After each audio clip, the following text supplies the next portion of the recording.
So would you breathe with me, please? I forgot to do this last week, and I really felt it. So just taking a deep breath.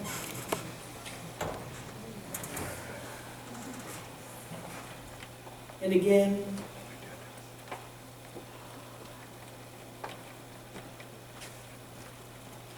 And one more time.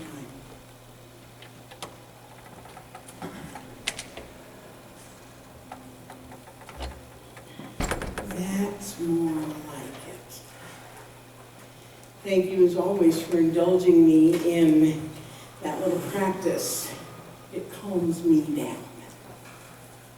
So a couple of weeks ago, I did a talk called Living With and From Compassion. And I did it partially because I had discovered that I had an incomplete understanding about the word compassion. For years, I thought it meant pity. And so I had a dictionary definition that backed that definition up, and I'll share it with you here. This is from the dictionary. Sympathetic pity or concern for the suffering and misfortune of others. Well, as a self-respecting religious scientist, which is what I am, I don't do pity, right? We don't do pity. We strive to see the good in people. We strive to love people. We strive to see the goodness in everybody. So pity isn't part of the equation. So as I shared a couple of weeks ago when I talked about this, I even looked for a quote from Ernest Holmes that even had the word pity, and I couldn't find them. So this idea of compassion has been kind of upfront and prevalent in my life lately. And I realized that my interpretation of compassion, meaning pity, was short-sighted, and it wasn't terribly evolved, because there's so much more to compassion than just that. So I committed myself to really learning more about compassion and how crucial it is in these days of division and intolerance and separation. So I did find a wonderful quote by Ernest Holmes, our founder, about compassion, and I used it a couple of weeks ago, but I thought I would use it again because it's just so lovely. He wrote this: "Compassion and caring are the ties that bind us together in mutual understanding and in the unified attempt to uncover the divinity in each other." Ooh, that's good. A unified attempt to uncover the divinity in each other. Compassion is the most gentle of all virtues, for it is the outpouring of the divine givingness through all. Just breathe that in.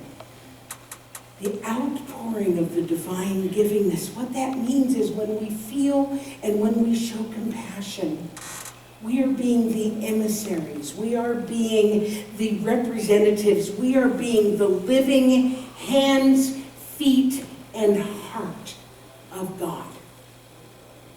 There is no nobler purpose than that.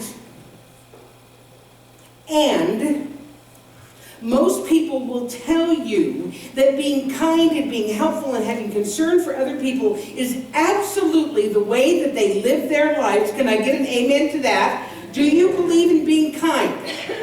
Do you believe in helping people? Do you believe in showing concern to other people? Except when it comes to yourself. Many of us, myself included, are more critical, are more negative, are more judgmental, more unkind about and to ourselves than we would ever be to anybody else. That negative, that self-talk, that criticism, that judgment that we hold for others would make anybody cry if we said it to anybody else. And yet we do it all the time. Or maybe you don't. Maybe you all are so evolved that you don't do negative self-talk, but I know I do. Here's some of mine. "Oh, Pat, that was dumb. Oh, damn it, Pat, can't you get anything right?" Oh, I said a bad word, I'm sorry. I actually have written "dang it," but oh well, it's authentic. "Can't you do anything right?" "Oh, you are a lazy sloth. You didn't go to the gym today." This is some of my self-talk. Sound familiar to anybody? Maybe you don't call yourself a lazy sloth, but but you get the point, right? Yeah. And yet I would never, ever, ever, ever, ever in the history of the world say that to somebody else. And yet that's how I talk to myself in my self-talk. What's up with that? Am I not as deserving of kindness and compassion as anybody else? Am I not doing the very best I know how to do, just like everybody else? Do I not have the divine spark within me, just like everybody else? So why is it acceptable, in fact it's even common, for us to treat ourselves with less love, less compassion, less kindness, and less concern than we do for other people? Which is why I named my talk, it was very deliberate, Do Unto Yourself. And of course that is from the age-old spiritual lesson, the golden rule, do unto others. Pelly quoted it today, do unto others as you would have others do unto you. It's called the ethic of reciprocity, by the way. And do you know that almost every world religion has some aspect of the ethic of reciprocity or the golden rule? I'll share it with you sometime. So we're changing this up a little bit to fit the topic, and that is do unto yourself the way you do want others. Do unto yourself the way you do unto others. Do unto yourself the way you do unto others. In other words, treat yourself with the same respect and kindness that you would anybody else in the world. Because you, like everyone else, are here by divine appointment. You are here on purpose. Life breathed itself into you and called it good. Now some of you may be thinking, well, come on, that's pretty self-centered. I'm not supposed to be that self-involved. My mother told me not to be conceited. Anybody else's mother tell you that? Maybe my mother told you that. I don't know. Well, you know what? There is a vast difference between thinking that's pretty self-centered and being conceited versus the uber-critical things that we say about ourselves.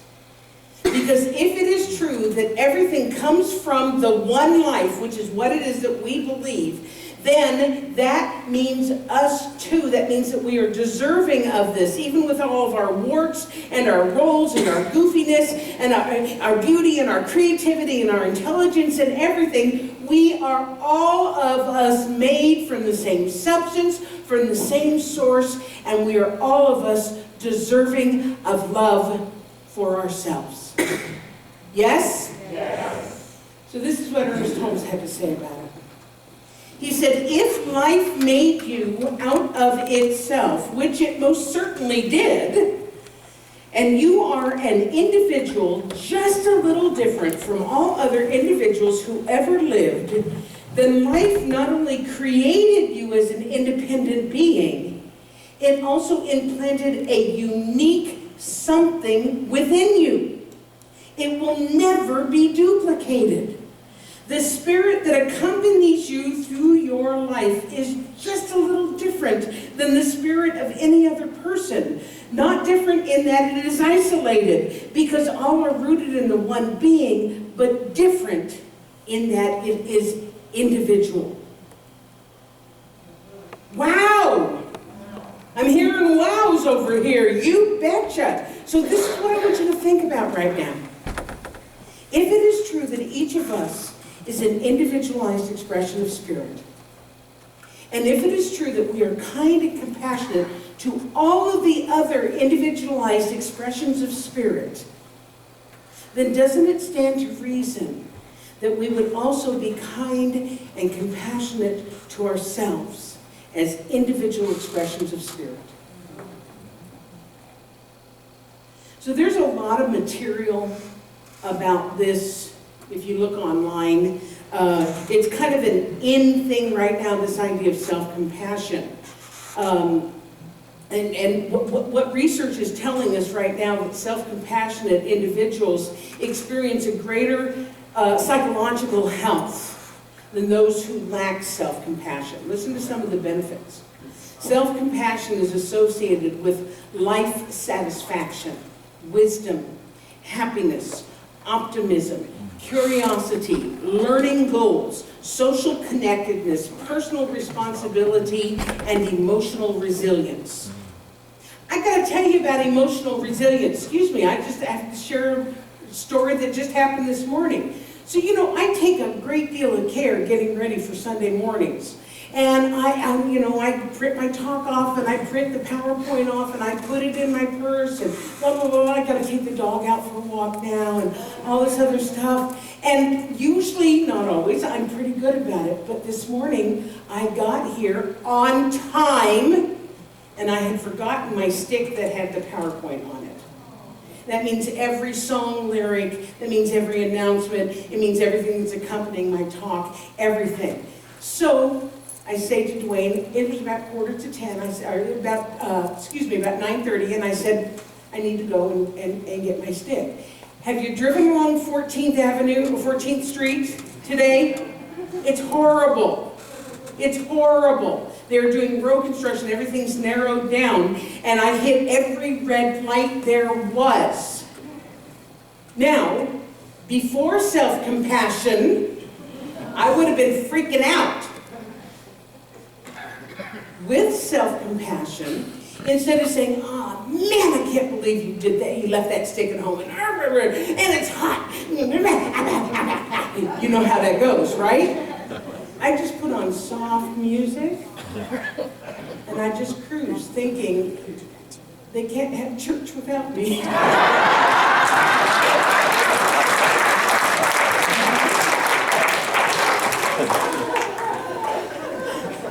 So I went in, ran upstairs to get the stick, and I can't find it anywhere at home either.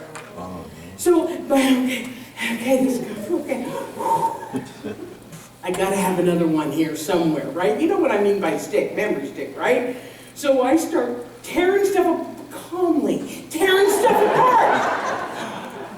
And I found one, saved it to the stick, and drove really slowly along 14th Street, but I still got here on time. So that's what I mean by emotional resilience. Look at me.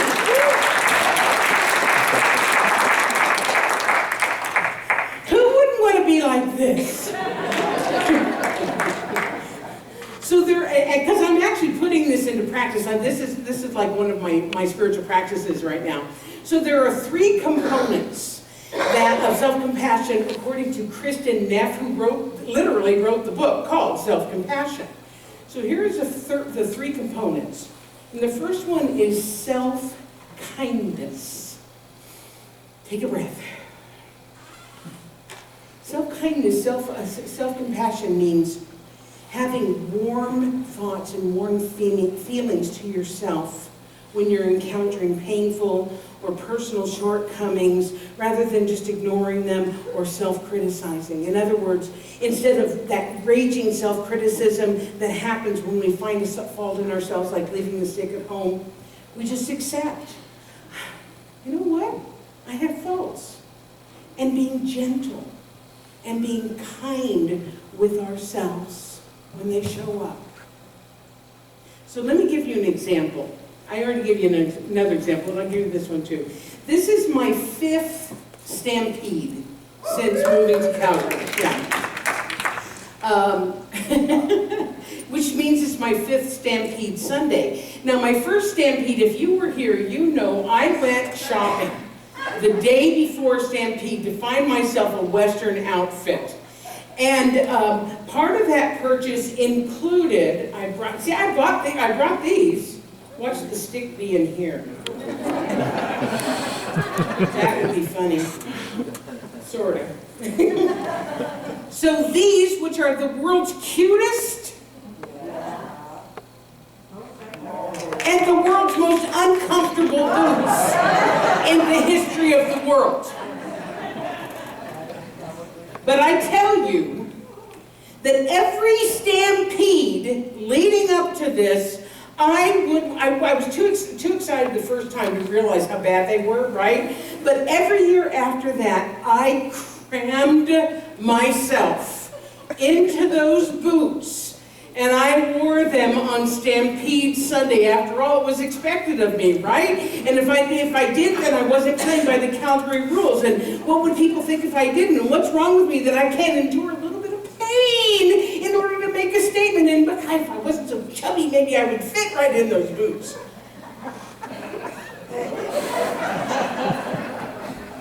Well, this year, in an exercise in self-compassion, I chose not to wear the instruments of torture and to wear my comfy California girl sandals instead. And I didn't beat myself up about it. I made the decision based on self-compassion rather than self-criticism. And the bonus was, it was incumbent upon me to have to get a pedicure so that I would have cute toes to go into my California girl sandals. So the next component of self-compassion is common humanity. Self-compassion involves recognizing that suffering, I don't like that word, but I'm using it, suffering and personal failure is part of the human experience. In other words, nobody's perfect.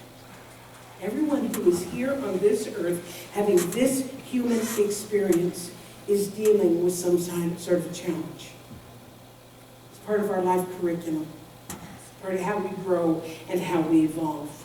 Now, of course, in our teaching, we talked about everybody being whole, perfect, and complete, and that is absolutely true spiritually.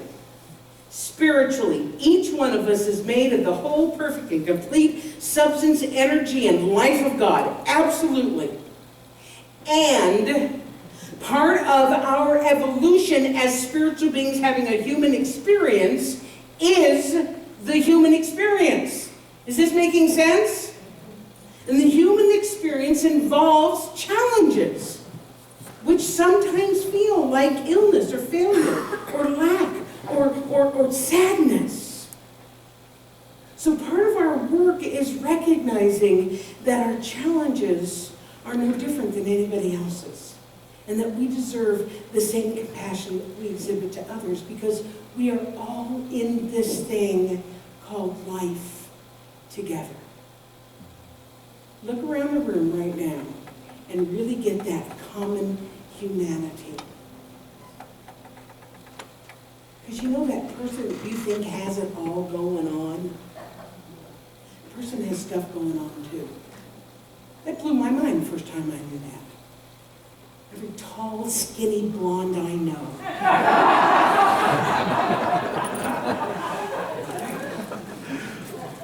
The next component of self-compassion is mindfulness. Looking at our negative thoughts and our emotions with openness so that they can be held in mindful awareness. Let me tell you what I mean by this, because I really had to think about this one. Because at first blush, it seems that it goes against our teaching, because our teaching encourages us to turn away from that negative feeling, turn away from that problem, turn away from it, and affirm what it is that we'd like to experience first. That is our teaching. We teach that focusing on the problem keeps it stuck and holds it in place, and it's better to turn away from it and turn our attention to something else. However, mindfulness, in this case, is allowing us to be the observer self, to seeing what's happening without getting caught up in it, so that we're aware of what's going on in our lives from a place of compassion and not judgment. So true mindfulness is observing our thoughts. I kind of picture it as we're here and we're kind of watching life like this, that we're observing our thoughts and our feelings as they are without trying to suppress or deny them or being too attached to them. In other words, being mindful of pain or suffering or other challenges allows us to be with it Because it may be happening to teach us something. But we don't have to become absorbed by it. Is this making sense? Yeah. Is it easy? No. No. Who wants to sit in discomfort in a situation and kind of be present with it? Ew. And yet, if we are able to do it from a place of dispassion and non-judgment, then we can begin to practice compassion for ourselves. Looking at it from here with dispassion allows us to feel compassion. So we're going to practice. I realize it's a big, big thing to try to do in one afternoon or one morning, but we're going to spend a couple of minutes with it and get a taste of it. Esteban, could you play some music for me in the background? Thank you. I was going to tell you that, but I left my stick at home and I had to go home and retrieve it. And I'm feeling compassionate about myself over that. So I invite you to close your eyes.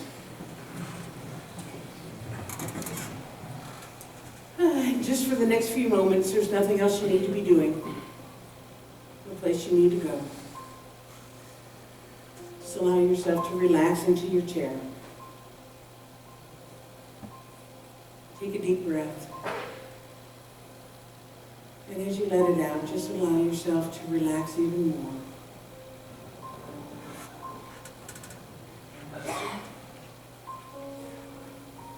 And so right now, bring to mind an area where you are being self-critical, where you are judging yourself.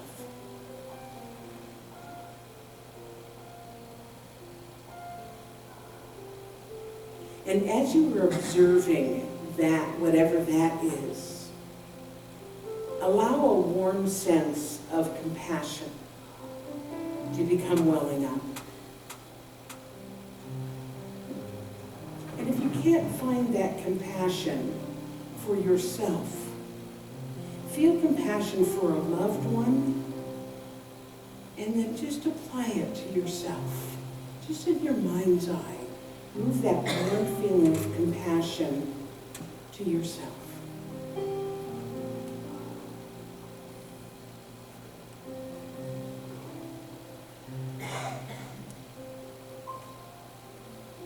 As you are feeling this sense of compassion and self-kindness, become aware that you are sharing a common humanity with all of the people in the world. You are not alone.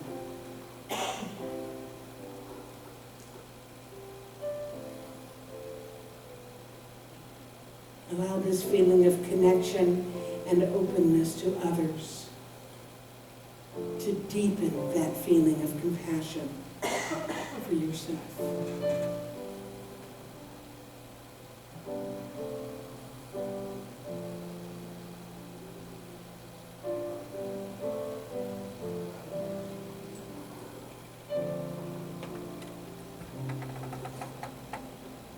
And now, allow yourself to pull back from the personalness of the feeling. And imagine that you are looking at that experience or that feeling or that criticism as an observer, as if you were watching a movie.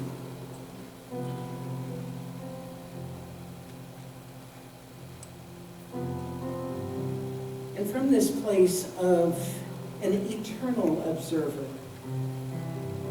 perhaps your higher self, allow yourself to feel even more compassion.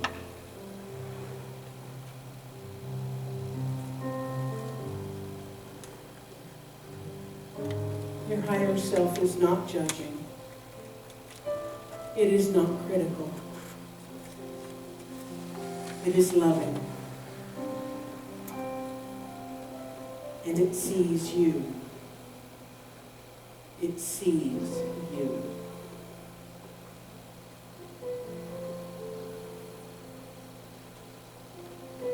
If you begin begin to slip back into self-criticism or judgment,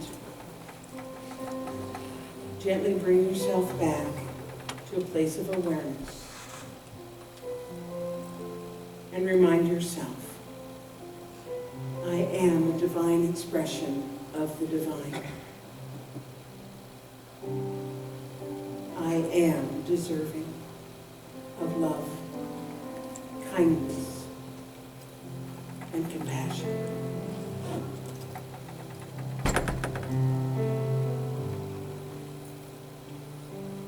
And breathe.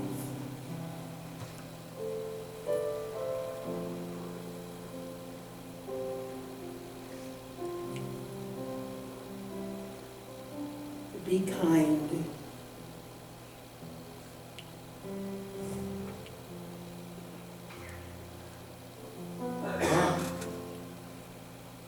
Be compassionate.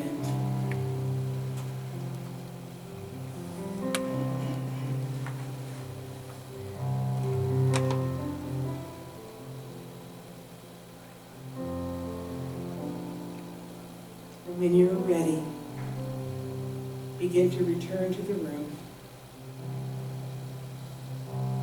with that warm feeling of self-love and compassion welling up in your heart. And when you're ready, open your eyes.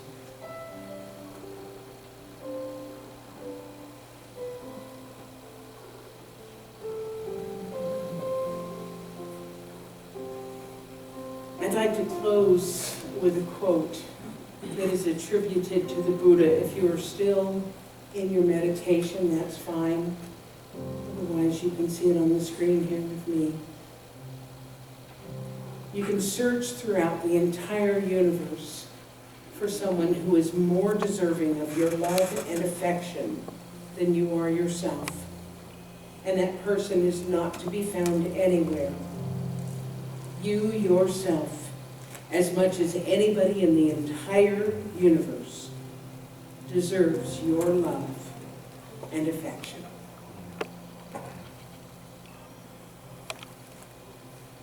I love you, and so it is.